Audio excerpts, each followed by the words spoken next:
Assalamualaikum warahmatullahi wabarakatuh. Di sini kita melanjutkan untuk pembahasan matematika 4, yaitu kita akan masuk ke integral numerik. Ya. Secara konsep dasar, kita ingat kembali terkait integral. Ya. Misalkan kita punya suatu fungsi, dia positif, supaya lebih mudah kita menggambarkannya nanti.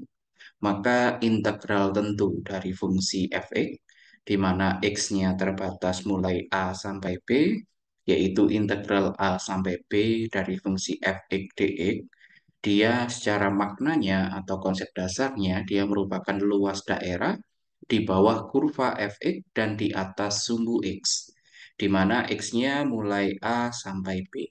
Oke ya.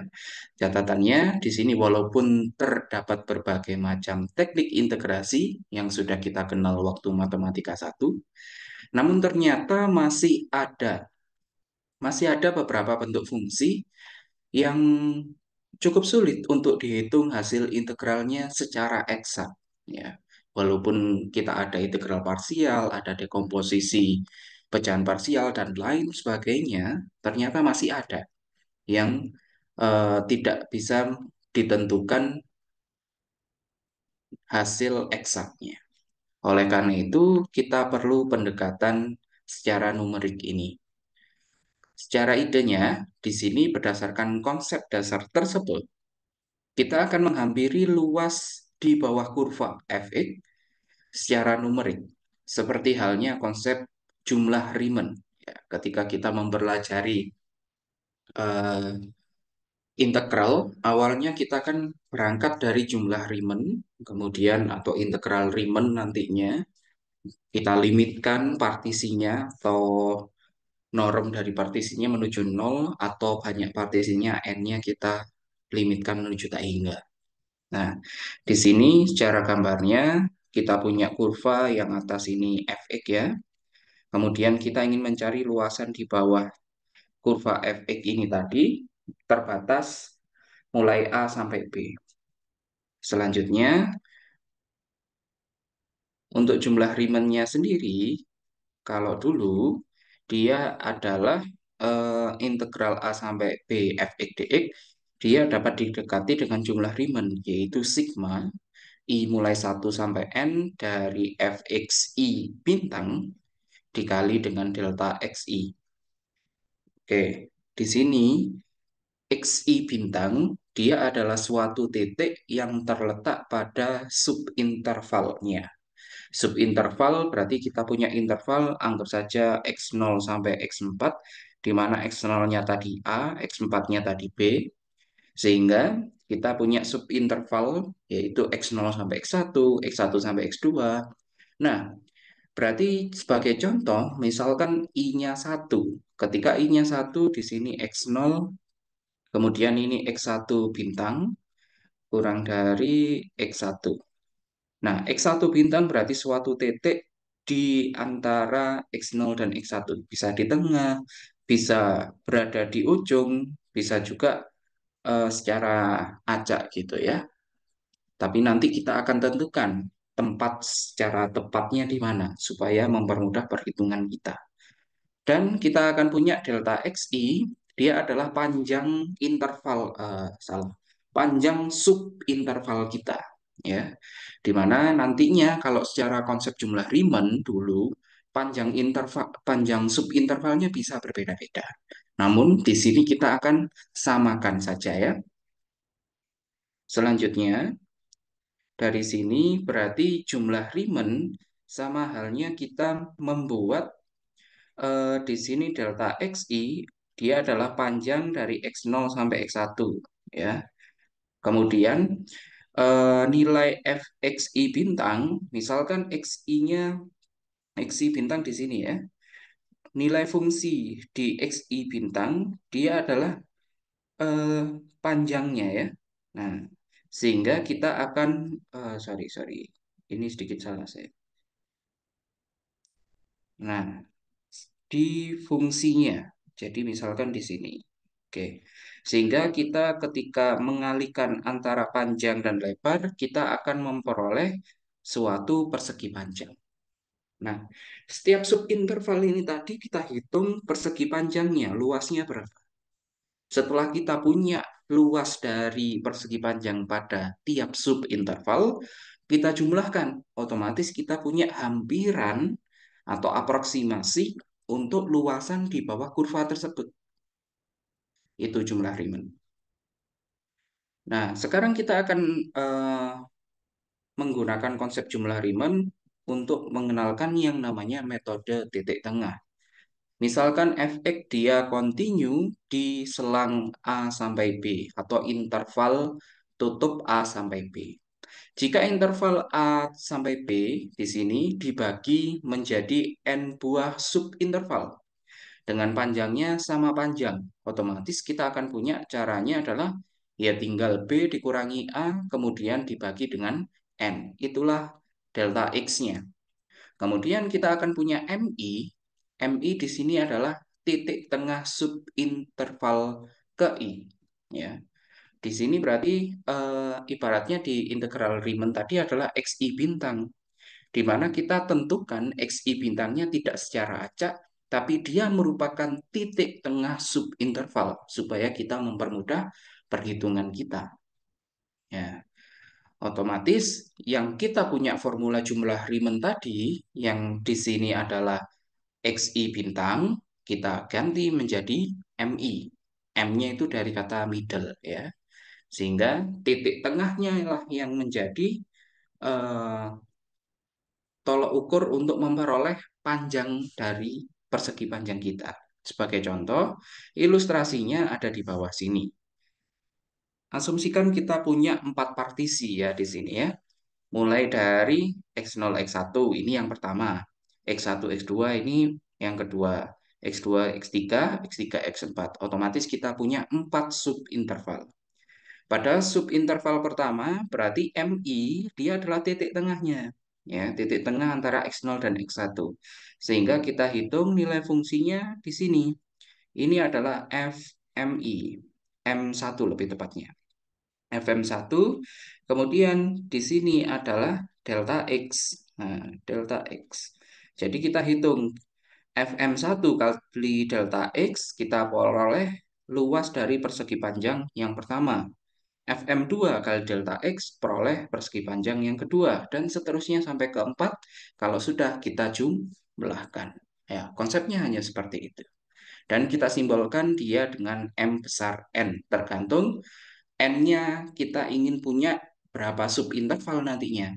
Kalau sebagai contoh di sini, berarti di sini N-nya adalah 4. Gitu ya. Karena interval A sampai B dibagi menjadi 4 subinterval saja. Langsung saja kita masuk ke contoh supaya lebih mudah untuk menggambarkannya. Gunakan metode titik tengah untuk menghampiri integral 0 sampai 1 dari x kuadrat dx. Ya, kita akan menggunakan bentuk yang masih bisa kita integralkan dulu ya. Di sini x kuadrat kan jelas dapat kita integralkan supaya kita bisa tahu oh errornya sejak mana nantinya. Nah, nantinya kita akan perumum bagaimana errornya secara umum sehingga kita bisa menggunakan integral numerik ini untuk menghampiri suatu integral yang sulit untuk kita hitung nilai eksaknya. Lanjut. Di sini berarti untuk menjawabnya, kita langkah pertama otomatis kita berangkat dari eh, bebas ya sebenarnya. Kalau di sini, kalau konsep saya, kita akan berangkat dari intervalnya terlebih dahulu. Kita di sini intervalnya, interval, eh,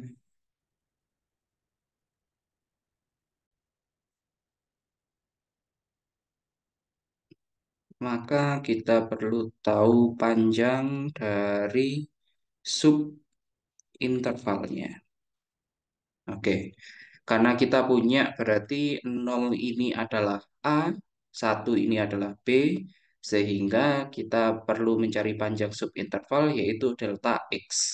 Kadang-kadang di beberapa literatur lebih sering ditulis H gitu ya.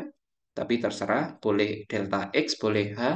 Di sini saya pakai delta X dulu. Berarti dia adalah B kurangi A, yaitu 1 kurangi 0 dibagi dengan kita ingin berapa banyak subinterval. Ternyata di sini menggunakan 4 sarannya. Oke, berarti kita akan punya delta X-nya adalah di sini 1/4.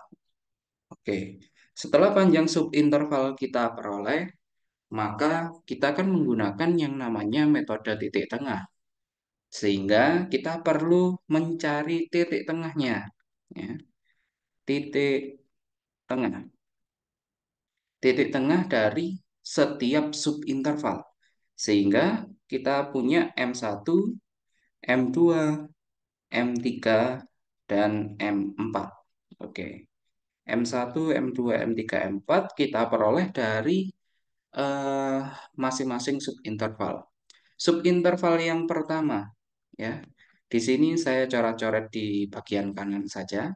Subinterval yang pertama berarti dari 0 sampai panjang subintervalnya kan 1/4 ya. Berarti 0 sampai 1/4. Ini yang pertama. Yang kedua berarti 1/4 sampai 1/4-nya lagi, yaitu 1/4 tambah 1/4, setengah atau 2/4. Setelah itu setengah sampai tambah 1/4 lagi, 3/4, terakhir 3/4 sampai 1. Nah, di sini berarti tengah-tengahnya antara 0 sampai 1/4, ya dia adalah 1/8. Bagaimana kita memperolehnya? Titik tengahnya ya bisa saja dengan formula secara umum, kita bisa punya di sini xi-1 ditambah dengan xi, kemudian kita bagi 2. Oke, sehingga kita ketika punya formula seperti itu, 0 tambah 1/4 dibagi 2. Oke, yaitu 1/4 dibagi 2, 1/8. Selanjutnya, di sini berarti 1/4 ditambah setengah dibagi 2, otomatis jadi berapa ini? 3/4 dibagi 2, jadinya 3/8. Ya, 3/8. Di sini lanjut, setengah tambah 3/4 dibagi 2. Dari sini berarti kita akan peroleh 5/8. 5/8 dan yang terakhir adalah 7/8. Oke, dari situlah kita memperoleh titik tengahnya. Kemudian ketika kita sudah memperoleh titik tengah, kita bisa lanjutkan ke formula yang kita miliki. Kita bisa, kalau mau detailnya, kalian bisa menuliskan nilai fungsinya terlebih dahulu, boleh. Misalkan ya, di sini kita sudah punya intervalnya, kemudian yang ketiga kalian mau cari nilai fungsinya, boleh. Berarti fx-nya siapa? Pertanyaannya. Fx-nya adalah nilai yang kita integralkan. Oke, berarti di sini fx sama dengan x kuadrat. Maka dari itu fm1 yaitu f1/8. F1/8. Kalian cari nilainya berapa. Kemudian fm2 nilainya berapa. Dan seterusnya fm3 dan fm4. Oke ya. Di sini kan ya tinggal eh ya nggak terlalu susah ya. Saya bantu wis. Jadi eh, di sini adalah 1/64. Kemudian di sini adalah F3/8, yaitu 9/64. Di sini F berapa ini? Berarti 5/8. Kita akan punya 25/64. Dan terakhir F dari 7/8. Kita akan punya 49/64.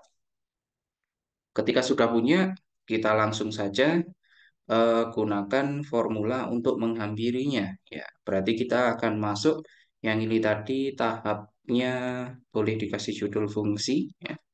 Yang di sini kita sudah masuk ke aproksimasinya. Aproksimasi. Aproksimasinya kita bisa tuliskan integral 0 sampai 1 dari x kuadrat dx, kita aproksimasi.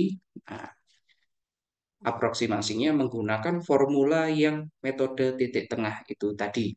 Ya, sepertinya tidak cukup. Di sini saya sambil hapus yang sebelah kiri ya.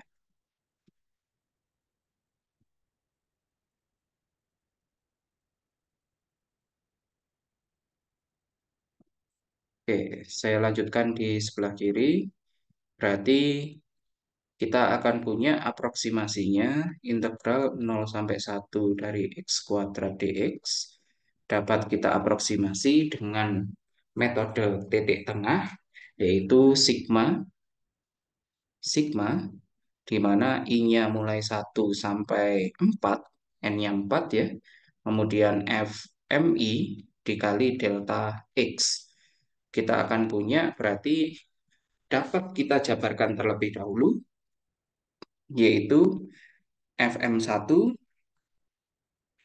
dikali delta X, oke, ditambah eh, mungkin karena delta X-nya kita konstan ya, delta X-nya dapat kita keluarkan nanti saja, berarti konsepnya seperti ini.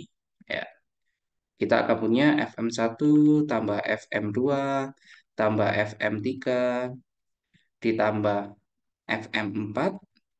Kalau sudah, terakhir semuanya kita kali dengan delta X. Ya. Walaupun sebenarnya ini konsepnya kan dikalikan delta X masing-masing, baru kita jumlahkan ya. Tapi kebetulan delta X kita konstan, sehingga tidak masalah kita keluarkan ya dari sifat distributifnya. Jadi kita akan punya, tinggal kita jumlahkan saja ini tadi, 1/4, 9/4, 25/4, 49/4. Kira-kira jumlahnya berapa? Kemudian dikalikan dengan delta X-nya. Delta X kita tadi adalah 1 kurangi 0 bagi 4 tadi ya, yaitu 1/4. Terakhir kita punya aproksimasinya, nilainya berapa. Silakan dilengkapi untuk contoh satu. Tulis yang rapi, kemudian dilengkapi. Kalau sudah, bisa juga kita bandingkan nilainya dengan nilai eksaknya bagi yang penasaran sejauh mana errornya. Oke, itu untuk metode yang pertama terkait integral numerik menggunakan metode titik tengah. Silakan dipahami dulu.